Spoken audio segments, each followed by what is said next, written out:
we've looked at What's up, everybody? It's your boy D Strick, NBA 2K all day. You know what it is. Guys, this is another reaction video, and this video is about who we think, or who this channel thinks that is going to win Defensive Player of the Year. I know I got my thoughts on who I think will win the Defensive Player of the Year. So we're gonna check it out and see exactly what they talking about. See if they know what they talking about. You know. So let's just go right in right after this. Like an ad or something for someone. So you know, since we're using a video in the original video link will be down in the comment section. Go there, go ahead and subscribe after you subscribe to this channel. Alright, subscribe to the channel, smash the like button, and we're gonna get there. So go take a look and let me know. Alright, so let's just check it out in the comments below and see exactly what you all think. Shout out to them for the sponsor, and definitely go check Paul George just makes back to the video with the Clippers so DeJounte Murray's a great individual defender, and honestly one of the best one-on-one defensive players. I don't know, man. You know, I don't think that he gonna really. He's gonna give any star player a hard time this year when given the opportunity. You know what I'm saying? Yeah. He's gonna be a huge difference. Get the Defensive Player of the Year. People don't really know about him. But as for the regular season, he's his team's best defender by far, and I think the difference he's gonna make this year is gonna be clear enough for him to get voted. Man, for them to talk about defensive plays, man, they showing a lot of offensive plays. He was healthy. He made the All-Defensive second team as a second-year player. So you know, because while it's cool, you know, to be on a squad like San Antonio, man, but you ain't getting the airplay. Ain't nobody talking about you. Jimmy Butler. This year's Miami Heat team is so now we're gonna talk about Jimmy Buckets, right? They'll have one of the brightest as being a lockdown defender. But all these young guys, I think Jimmy Butler's gonna make a glaring difference on the defensive end. And it's going to be noticed by everyone. He's been one of the best defenders in the league for a few years, with how he can defend in the post, on the fast break, one-on-one, and switch on to bigger and smaller players. And it's going to be his job to stop the other team's best player night in and night out. I mean, one thing for sure, Jimmy, man, once he gets his mindset, it's kind of hard to stop Jimmy. Anywhere near the top of the rankings for the Defensive Player Award. I have him inside the top 10 now, though, because I feel like he's going to have a contagious effect on that end with all this young talent, and that it'll shine through and make them overall a better team. Number 8, Miles Turner. Number 8, turns out to be one of the most underrated defensive players in the league. Oh man, the big guy in Indiana. I think that's the other day, or last night game. I think he ended up twisting his ankle or knee or something like that. But he definitely is a rim protector, someone that you would want on your team to you know, battle up against the big man on the other side.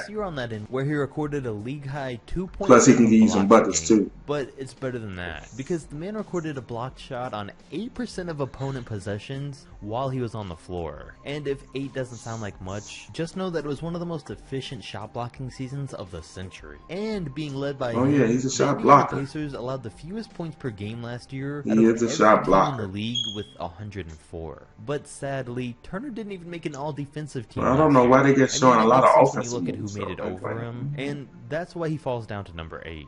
Because of the competition ahead of him, and because as a whole he's still not getting the recognition he deserves, and we don't know if that'll change this season or not. Number 7, Draymond Green. And he's our first former defensive Draymond Green for when he won it in 2017. The same year led the NBA in steals. He's also a guy that's made either the All-NBA first or second defensive teams for the past 5 seasons. And for as bad of a season as he realistically had last year, he still finished tied for 6th in the Defensive Player of the Year voting, right alongside Kawhi Leonard. And you can't tell me that Draymond, being said, he's got a tough battle ahead of him, man. Right now, man, with Clay out and Steph out, no Durant, no Iggy. I mean, man, he's about to earn that $100 million. I don't really know if he really earned $100 million, but he's about to 82 games that he played. Man, he possibly would have been ranked. I just hope that you know, throughout his play, you know, he with the roster that they have, and he don't you know, do too much and end up getting hurt himself. Win the Defensive Player Award this year. I mean, if the Warriors keep playing as bad as they have to start this season, I've said this all for nothing. But I do definitely Draymond is gonna have to, if he step up his game, he's gonna be in contention. So far this year, Philly looks all right, we got Mr. Joel Embiid, Mr. Roman Greco wrestling with Cat. It was a cat fight. And if things all right, but yeah, Joel is definitely someone that is a rim protector, somebody that makes his presence known down low, make people stop short of just driving all the way in, you know, force people, especially small guards, forces them to go ahead and throw up that little teardrop and throw up that teardrop over him, man. They have to throw it up there pretty high. And the third worst without him. I mean, big men hesitate to you know, he's not one of these typical big men that don't move good, don't move his feet good. If Philly can't have the best defense in the league, definitely, I can see him being a contender for the Defensive Player of the Year. To stay healthy and play a lot of games is going to play a role on whether or not he can get voted in as the Defensive Player of the Year. Number 5, Kawhi Leonard. And Kawhi, number 5, really? I thought for sure they would have thought he would have been higher than number 5, 2-time Defensive Player of the Year. And he won both of those. You're gonna put him at number 5? But since taking on big teams, he's fallen back in the standings for the award. Who they got above Kawhi? In 2016, Tim Duncan retired, and Kawhi Leonard then. That's very disrespectful, man. That's so disrespectful. And fell back to finishing 3rd in the Defensive Player of the Year voting. He was injured that one full season, and then this past year on the Raptors, as the clear leader, he averaged 27 a game and fell back to 6th in the rankings, and to number 5, really? Second team. Now, don't get me wrong, I would be 0% surprised if by the end of this year he ends up winning it, but with him even more so now taking on a bigger role on offense, and as a leader of a team, I wouldn't be surprised for him to not be too high up in the discussions this year. Plus, he has people on the team to help take off some of the workload on that end. But we'll get to that in a minute. Number 4, Giannis. Last year, Giannis finished in 2nd for the award, and completely deserved to, if not actually win it. So they got Giannis at number 4.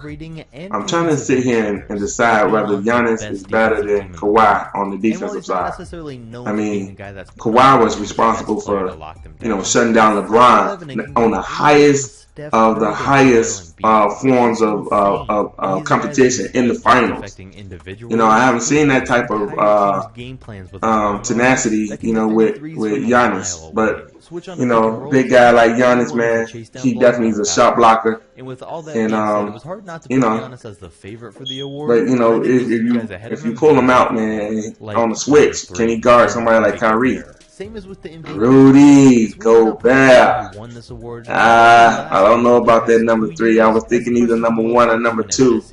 Especially when you Rudy Gobert is another Defensive Player of the Year. Man, look at the wingspan on him. Still the best shot blocker in the league, and is just man. Who they sleeping on, man? Who they sleeping on? If he gets some playing time, that Taco Fall, man.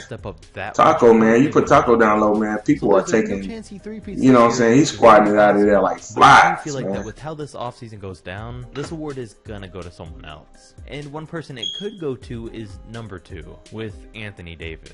AD came out and said he's going for the defense. Now, is AD a better defensive player than Rudy Gobert? Better than Kawhi Leonard? I'm not oh man, I don't know, man. I'm kind of tossed up in the air on this. But then again, I could be wrong. I mean, he's averaged 1.4. Because I don't really think of AD on the defensive side first. We know he's a shot blocker. A combination that's far better than what anyone else in the league today has been able to do, let alone maybe in NBA history. Usually players excel in one or the other, but very rarely in both. And that's not even to mention what his impact on the Lakers will be. While him and LeBron will share the load on offense, you know, he gets scored 40 points, 20 rebounds, but I definitely like to know what other defensive stats he had that night. On that end as well. And I think he's a huge threat in every aspect of LA's defense. I mean, him winning the award is really just going to come down to how well they are as a team. I mean, Davis had great defense in New Orleans, but never even came close to winning. I want to know who they got at number 1. So it better not be no LeBron James. Man. On how well the Lakers it better not be no LeBron James. Overall team defense. But with that said, number 1 goes to Paul George. Choosing between Davis and alright, they got PG. Choosing between the top 5. And